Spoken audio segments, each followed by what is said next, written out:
Ingon ang Ginoo, right? So kita pagkaha no, nindot gyud kaayo nga ang kabubuton si Ginoo dinhi sa atong kinabuhi ato ang atong tumanon ba? Alright, dili ang ato ang kabubuton, alright? Letter E, it is a permission. But pasabot, tanang nahitabo sa imuhang kinabuhi, gitugot gyud na si Ginoo. It was been permitted by God. Amen? So nadawat ka sa trabaho, perhaps nang-apply ka, nadawat ka sa trabaho, but pasabot, gi-permit na si Ginoo, nanay permission ng Ginoo niya sa imuha. Kung wala pa ka nadawat sa trabaho, you're still finding a job. Yes, padayon lang pangita, pag-ampo si Ginoo kay basin dili pa na gitugot si Ginoo or gi-permit si Ginoo dinha nimo, right? And then we have here point number 2. So the characteristics of God's will, unsa may kinaiyahan aning kabubuton si Ginoo. Letter A, God's will is always perfect. Nadia sa screen, it is always perfect. Dili masayop gyud ang kabubuton si Ginoo. Review lang niha, review para ninyo yung mga naa atong last Sunday. Letter B, God's will is safe. So dili gyud ta makaingon nga ang Ginoo mubuhat og kanang dautan dinhi sa atong kinabuhi para lang mapahamak ta, no. Kaya naman ang kabubuton sa Ginoo always gina nga safe. So there is danger outside in the will of God. All right? So letter C, God's will is timed. Dumdumi gyud nga ang kabubuton sa Ginoo do na ginay saktong panahon. All right? So ikaw yung people, no? If you are looking for, basin high school graduate na ka or you're finding for a course sa imong pag-intra sa college, so iampo na mo si Ginoo. Kung dili pa gani kabubuton si Ginoo nga mo na nga course imo i-take, so God's will is always on time, all right? So God's will is time. Dili gyud na to pwede onhan ang Ginoo sa iyang kabubuton sa atong kinabuhi. Usahay man gud kay ganahan ta nga, Lord, mao na gini. Oh, so dili na to murag iampo si Ginoo nga, Lord, unsa magi kabubuton nimo sa akong kinabuhi. Letter D na diha, God's will is personal. But pasabot, matag usa nato do na gyud tay specific nga kabubuton sa Ginoo para nimo ra gyud. Amen? Dili pwede nga ang kabubuton sa Ginoo para nako, the same sa kabubuton para kang Brother John, kagaanan. Dili pwede. Lahi-lahi tag God's will dinhi sa tuang kinabuhi. So follow God's leading. Amen? And then letter E, na diha, God's will is the best. Amen? So nindot gyud kaayo nga madumduman nimo diha na sa imong Kristohanong pagkinabuhi nga the best gyud kanunay ang kabubuton sa Ginoo. Amen? Nakuha na pa mo diha, amen? Letter F, God's will is desirable. So the word desirable, you always wanted it, you always want it. Diba? So nindot gyud kayo nga itinguhan nimo, Lord, gusto nako ang imong kabubuton may ako ang tumanon, dili akong kabubuton, all right? And then nadiha letter G, God's will is continuous. But pasabot kanunay nagpadayon ang kabubuton sa Ginoo dinhi nato. Salamat ba mo nga Ginoo naa sa ato ang kinabuhi matag adlaw, amen? Salamat ta nga dili mo biya ang Ginoo, ay, amen? Kita raman gyud nagi instances nga mubiya ka sa Ginoo, di na ka magampo, di na ka magbasa sa Biblia, di na ka musimba. Kita raman gyud, pero salamat ta kay ang Ginoo kanunay gyud nang nagpadayon, nag-uban nato, all right? So letter number 3. Drita, the confine of God's will. So the word confine, it means to keep or restrict something within certain limits. So but pasabot, do na gyud mga butang sa tong kinabuhi or dunay gusto sa Ginoo nga dapat natong ipahiuyon, all right? Or ipahaom. Grabe na gyud yung mga Bisaya, no? Ipahaom din ha sa kabubuton sa Ginoo. Letter A, unsa may dapat nato ipahaom or ipauyon? Letter A, all our prayers should be confined to God's will. Amen? Mo agree ba mo, ana? Dapat tanan natong pag-ampo, dapat natong iingon sa Ginoo, Lord, kabubuton ba gyud nimo ni? All right? So dapat ipahaom nato atong mga pag-ampo dinha sa kabubuton sa Ginoo. All right? So na diha, next slide please. We have a verse in 1 John 5:14, and this is the confidence, no, that we have in Him, nga naa dinha sa tong Ginoo, that if we ask anything according to His will, listen, unsay tubag si Ginoo sa Biblia?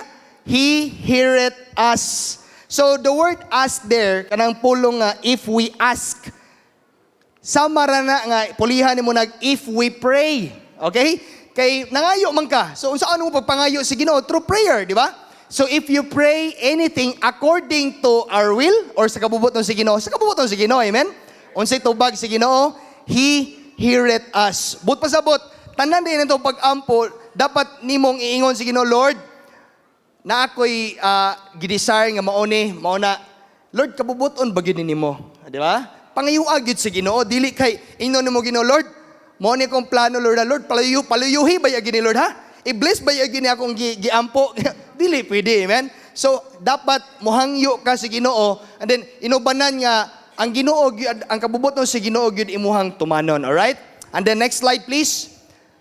Ikaduha, unsa may ikaduha na itong ipahaom sa kabubuton sa Ginoo, all endeavor are confined to God's will.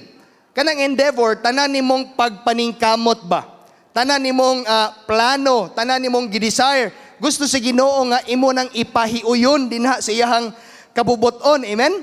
And then, next slide, we have there, except the Lord build the house, they labor in vain that build it. Except the Lord keep the city, the watchman waketh but in vain. Nagpasabot ng first phrase diya sa verse mga ison in Psalm number 127, verse 1, balik lang please.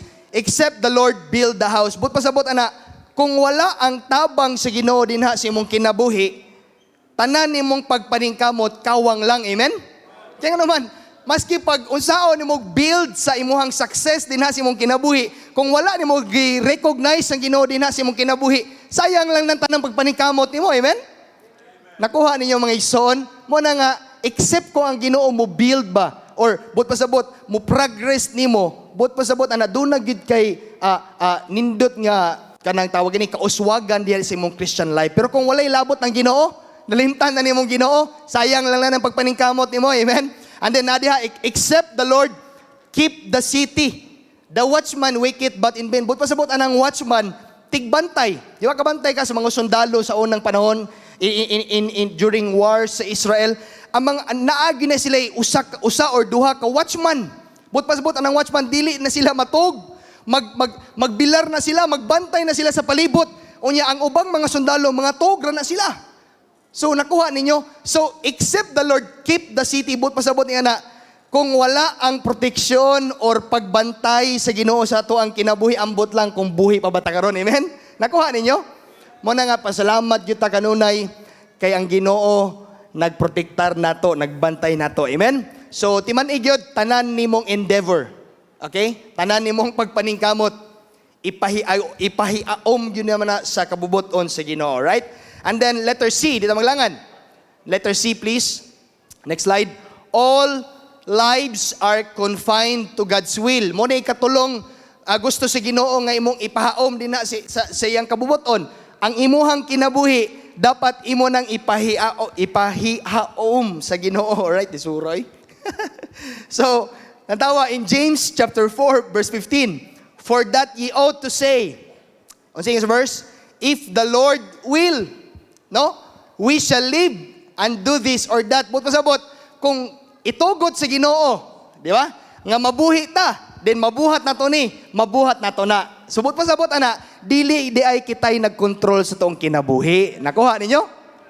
Maski pag nindot man ang mutik kag vitamins, nindot man ang mag-exercise ka, pero kung dili na mo na butang sa mong unahon kasing-kasing ang imong kinabuhi gihulman ra na nimo sa Ginoo, amen?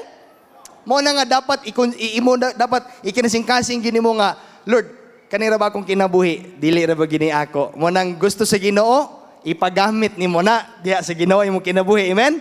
And then lang tawag gani ingon si Charles Spurgeon. Ingon siya, next slide please. Ingon si Charles Spurgeon, whether you shall live to reach home today or not, it depends absolutely upon God's will. Okay? So nakuha ninyo na. So kung maski pag mata kabalo, no? Muuli ta, who knows? Kung ano sa arata-taman. Mo na nga sa amo ang mga pinalanggang bisita, we care for you, we love you, we love you, and we pray nga dili unta ka muuli dinha sa inyong balay, no? Iniguman sa simba nga dili nimo madawatan ang precious gift of eternal life nga pinaagi lang sa pagdawat o pagtuo nimo diha ni Ginoong Hesus. dinhi sa tuang panimbahon before you go home, alright? I hope nga makahimo kag desisyon karong kamuntagon. Amen? And then letter D, unsa may kaupat natong ipahiawom diha sa kabuoton sa Ginoo, all our blessings are confined to God's will. Amen? Tanan nimong panalangin dapat ipahiawom nimo na diha sa kabuoton sa Ginoo. Lantawa gani in John chapter 3 in verse number 27. Unsa ingon sa Biblia?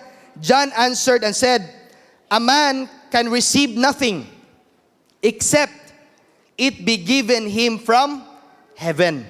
But pasabot, dili ka kadawat og mga panalangin, dili ka kadawat og material nga mga blessings, financial blessings, physical blessings, kung dili na nagikan dito sa Dios Amahan. Amen? Nakuha ninyo? So tanang panalangin, ang source ana dili ikaw. Ang source ana ang Ginoo. Amen? Wanag kanang iwan gyud ninyo gyud. Tanang resources nimo, imong negosyo, ang imuhang trabaho, or unsa pa na imong livelihood, ang source ni anang mga panalangin, gikan gyud na tanan sa Ginoo. Sabta gyud na mga igsoon, alright? So, ingon si Job in Job 1:21, ang singon si Biblia, the Lord gave, and the Lord hath taken away, blessed be the name of the Lord. But pasabot niya na, si makuha na ito ng versikulo, kung panahon gani nga, mawa ang mga panalangin nimo, dayiga lang yun padayon angan sa Ginoo. Amen? Ayaw pang luod sa Ginoo. Amen?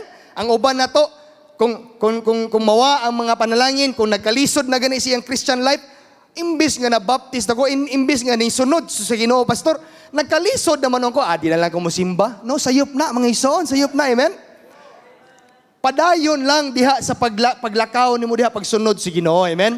Kaya naman, doon naging panalangin luyo sa mga pagsulay o sa mga trials, mga problema nga imuhang na-experience. Okay? So, number 4, dito malangan.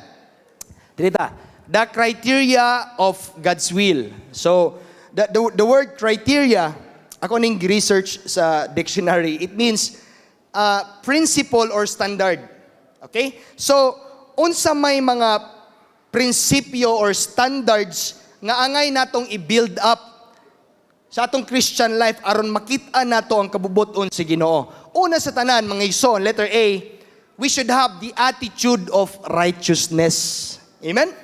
Ang kinaiya sa pagkamatarong. Pangutanan ako ninyo, katong wa pa ka maluwas, kinsa may tarong nato diribe? Oh, di ba? Walay tarong oy. Daga na to, buluyagon ta. Daga na to, makasasakit ang dako. Pero salamat ta sa dihang gidawat nimo si Jesus Christ, gihimo kang tarong at tubangan sa Ginoo. Amen? Amen? Napa mo diha? Salamat ta kay sa una dili ta tarong pero tubangan sa Ginoo kung luwas na ka. Praise be to God. You are been made righteous in the sight of God. Amen? Dilibot pasabot ana nga ay tarong na dayta pastor. Magpakasa na ko ani. Dilibot pasabot anak naman dunay chastisement iman iga na dunay bunal ang Ginoo kung magpabadlong taniya makasata, alright? So lantawa gani ang Bible in Psalm 66 verse 18, if I regard iniquity in my heart, no, the Lord will not hear me. Maski pag unsaon nimong luhod, maski pag nangubal na lang nimong tuhod ni luhod, pero kung nang nagtago-tago kag sa imuhang kasing-kasing di ka dunggon sa Ginoo sa imong mapag-ampo. Amen? Nakuha? Lantawagan ni next slide. If we harbor secret and unconfessed sins in our hearts, the Lord will not show us His perfect will. Alright? So, under these circumstances, kung nagtago-tago gyapon kag mga sa imong kasing-kasing mga ison, nagpasabot na nga naglakaw kadiha sa kangit-ngit. So, unsaon man, unsa may gusto sa Ginoo, diyan sa imong kinabuhi, the only thing you need to do is to confess. Ikumpisal nimo ang imuhang mga sa Ginoo. Di ba ingon na Bible, 1 John 1:9, if I'm not mistaken, if we confess our sins, He is faithful, amen, and just to forgive us our sins and to cleanse us from all our unrighteousness. So repent or you will continue in that spiritual darkness. Next slide, please. Yung Bible, he that turneth away his ears or ear from hearing the law, even his prayer shall be abomination. Paminaw mga igsoon, kung naa na gani kasimbahan, pahimangno ni sa matag usaha, kung naa na gani kasimbahan, paminaw gyud sa pulong sa Ginoo, amen? Naa ka diri simbahan, dili kay aron ma-entertain, amen? You get me?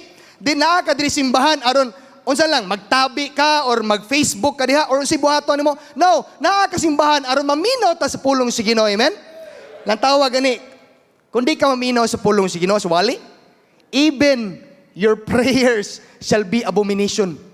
But pasabot, dili ka dunggon sa Ginoo. Mo nang unsa may kabalos nimo sa Ginoo, pag abot nimo simbahan di ka minaw. Oh, di ba? Sayang lang. Pero simba lang gyapon mo, bahalag ang uban nyo diha murag gikapoy, giduka. Simba lang gyapon, amen? Wala nga, pero nindot gid kayo tinguhaa mga igsoon. You always hear God's word kung naan na kasi diri sa simbahan, okay? So, padayon ta, next slide. Proverbs 4 verse 19, the way of the wicked is as darkness. They know not at what they stumble. So, letter B, damalangan. So, the criteria of God's will, unsa may angay nato i-build up. Ikaduha, letter B, the attitude of trusts. Usahay no, lisod kaayo musalig. Di ba? Labin na kung ang tao nga murag lang ning look up ka or nilantaw kaniya murag giguba niya pagsalig pero pasalamat ta kay naman do not ay person or do not ay Ginoo nga kanunay masaligan. That is the Lord Jesus Christ, amen, no? So lang tawag ani in Proverbs 3 verse number 5, trust in the Lord. Wala diha gibutang sa Biblia nga trust in your neighbor. So say man gud dali ra kita makaunahuna kinsa kay bayluan na korono. Kinsa kay problema da. Kinsa kay mautangan na karon. Wala na mga ison. Trust in the Lord, amen? With all thine heart, and lean not unto thy own understanding. Gusto sa Ginoo nga tibuok nimong kasing-kasing imuha nang dapat musalig ka diha sa Ginoo. Unya dili ka magsalig sa imuhang kahibalo or kaalam. Okay? Lang tawag ni in Psalm 25 verse number 20, "Oh, keep my soul." Ingon ang salmista, "and deliver me." Nindot kayo, didiha, lang tawa. "Let me not be ashamed, for I put my trust in thee." Kung imo lang di ay ibutang ay mo pagsalig sa Ginoo, sultihan ti ka, di gyud ka maulawan. Nakuha ninyo? If let me not be ashamed, pasabot, Lord, tabangi ko nga dili ko maulawan sa among mga silingan, sa mga tao nga nagsurround nako, Lord, panalangini ko, pero gusto sa Ginoo, ibutang nimo ang imong pagsalig dinha niya. Kuha nimo mga ison, "For I put my trust in thee." Mo nagingon diha sa Biblia. Okay, so parayon ta mga ison, ikatulong nga gusto sa Ginoo nga angay natong i-build up, no, aron makit-an nimo ang kabubuton sa Ginoo. Letter C, the attitude of acknowledgement. Amen? So ang kinaiya, but pasabot ang acknowledgement, ang kinaiya sa pag-ila o you recognize God's power dinha sa imuhang kinabuhi. Pangutanan ako ninyo, gamhanan ba Ginoo? Say amen. Kung gamhanan ng Ginoo, i-acknowledge nimo siya. Ilha siya. Lang tawag gani in Proverbs 3 verse number 6. Yung Bible, in all thy ways. Unsay ginis Biblia? Acknowledge Him. Amen? Sa tanan nimong gawi, sa tanan nimong plano, sa tanan nimong lakang, dapat nimong unsa man ilhon ang Ginoo. Unsay tubag sa Biblia saad sa Ginoo sa bersikulo, and He shall direct thy paths. No? Ang uban nato nagkalanrakas sa gyud ang atong kinabuhi. Pero salamat ha, kung imo lang yung i-acknowledge ang Ginoo, no? Giyahan kaniya. Okay? So to acknowledge God is to recognize His sovereignty. Kung imong giila ang Ginoo, giila nimo ang iyahang pagkagamhanan. Okay? Kung imuhang giila ang Ginoo, giila nimo ang iyahang katungod. Oy, paminaw. Sa dihang naluwas ka, gusto sa Ginoo nga dili na ikaw unta ang magbuot dinha sa imong kinabuhi, amen? Kaya naman do na nay katungod ang Ginoo dinha sa imong kinabuhi sa ding gidawat nimo si Kristo. Usahay man gud gusto nato nga kita lang gihapon gyud ang mumaniho, amen? Ako ra gyapon mumaniho ani pastor. Ang Ginoo backride lang na, backride. Sayo pangaison. Gusto sa Ginoo nga i-acknowledge nimo ilha siya nga He has all the rights dinha si mong kinabuhi. Wala nagitay-untay katungod aron ma-follow nimo ba ang kabubuton sa Ginoo dinha si mong kinabuhi. Nakuha ninyo mga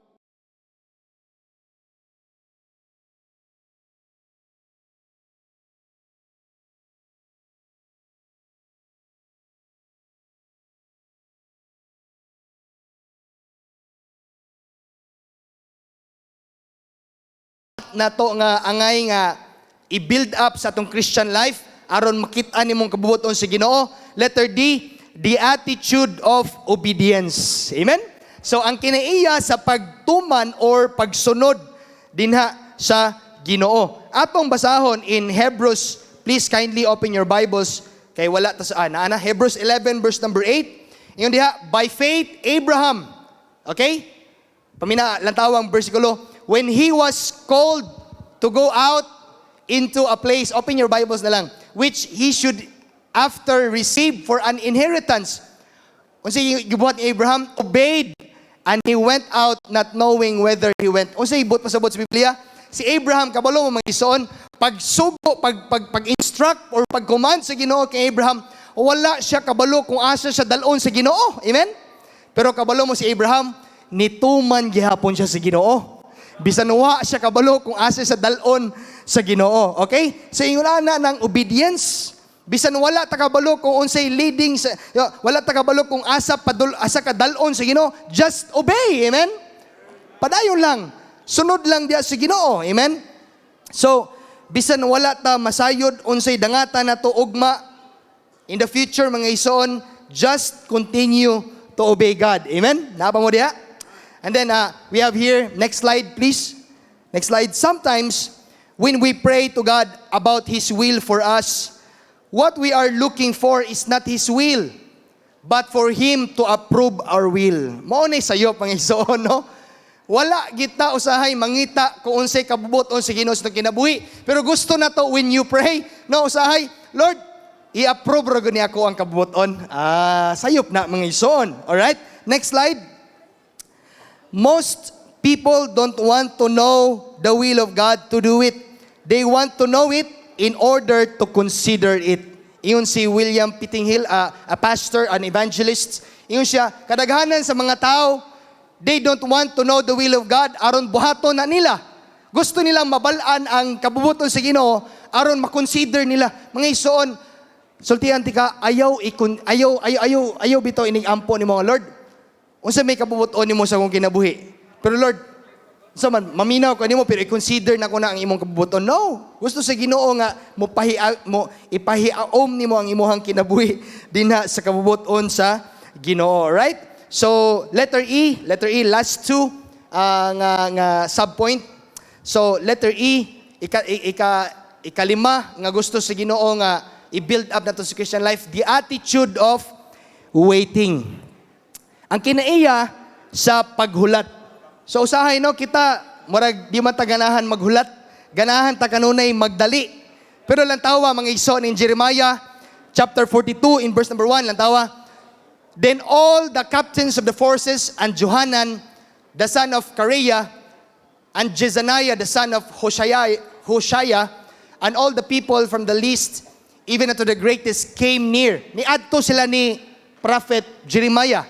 Okay? In verse number 2, and said unto Jeremiah the prophet, let we beseech thee, our supplications be accepted before thee. Unsay hangyo nila? And pray for us unto the Lord. Even for all this remnant, Jeremiah, iampo ragid media sa Ginoo og tanan ni mga katawhan, for we are left but a few of many, as thine eyes do behold us. Naghangyo sila Jeremiah nga, Jeremiah, pag-ampo ra gud diya sa imong Ginoo, unya inang Ginoo, unsa may kabubuton niya sa mo ang kinabuhi? Mo pabilin ba mi sa Israel or mulakaw mi, muhawa mi sa Israel? Lang tawag in the next verse. That the Lord thy God may show us the way wherein we may walk and the thing that we may do. Aron sultian mi sa Ginoo kasi mo buhaton. Pero lang tawag in verse number next slide please. Verse number 4, then Jeremiah the prophet said unto them, I have heard you, behold, I will pray unto the Lord your God according to your words, and it shall come to pass that whatsoever thing the Lord shall answer you, I will declare it unto you, I will keep nothing back far from you. Okay, unsi nitabo, next slide. Lantawa, and it came to pass, human nagampo si Jeremiah, after pila ka adlaw? 10 days, that the word of the Lord came unto Jeremiah, ang reply sa Ginoo, it took 10 days. Lantawa. Next slide. If ye will still abide in the land, then will I build you and not pull you down, and I will plant you and not pluck you up, for I repent me of the evil that I have done unto you. O sibot pasabot, ang mga katawan si Israel, naghangyo silang Jeremiah nga muampo si Ginoo. Kung si kabubuton si Ginoo nga mapabilin ba sila sa Israel or mulakaw. Pero it took pila ka adlaw? 10 days. That's a lot of days of waiting, di ba? Manang gusto sa Ginoo i-build up na to sa itong kinabuhi. The attitude of waiting. Amen? Dili sa tanang higayon nga mag-ampo ka, ora-orada, tubagon ta sa Ginoo. Right? Dili, pwede nimo ino na Ginoo, Lord, ugma day na, tagaay kog kanay sakyanan, tagaay kog kanay, mo na. Dili, pwede. Paabot, amen? Paabot.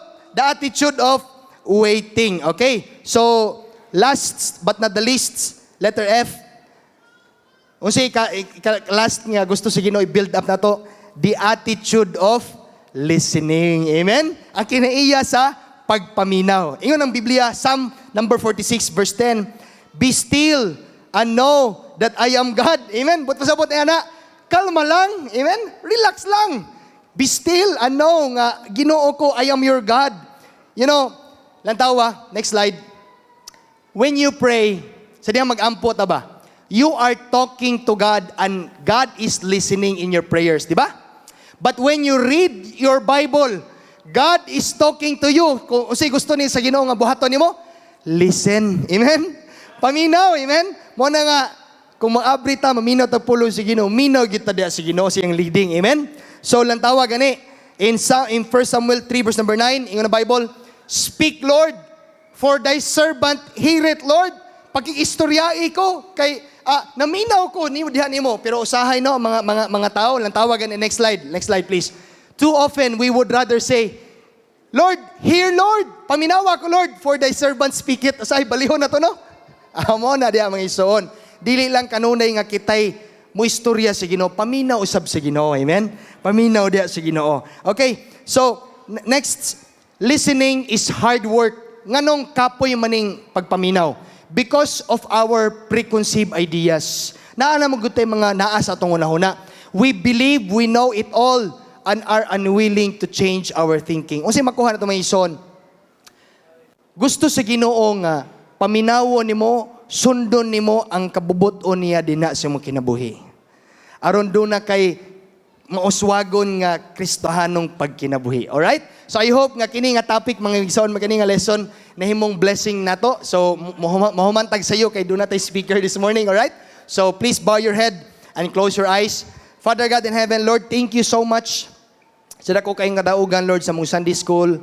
Salamat, Lord, throughout the weeks that have passed, nga amo ning natun-an kining finding God's will, among topic. Salamat, Lord, that gusto gyud nimo dinhi sa mong kinabuhi nga ang imong kabubuton may matuman. Lord, naghangyo taon mi, tabangi mi Ginoo nga dili ang amo ang kabubuton mo imong ipasulabi. Tabangi mi Lord nga ang imong kabubuton para sa among kinabuhi amo ang tumanon. Lord, we cannot do it kung wala ang imong grasya, ang imong tabang. Lord, naghangyo mi, tabangi taon mi Ginoo sa tanan namong pagampo o pagsunod diha nimo. Help us Ginoo, Lord, to be draw more closer to you. Salamat, Lord. Bless the divine service. Panalangin, Lord, among speaker as he preach to us. Use him, give him boldness as he preach to us your word. In Jesus' name I pray. Amen and amen. Thank you.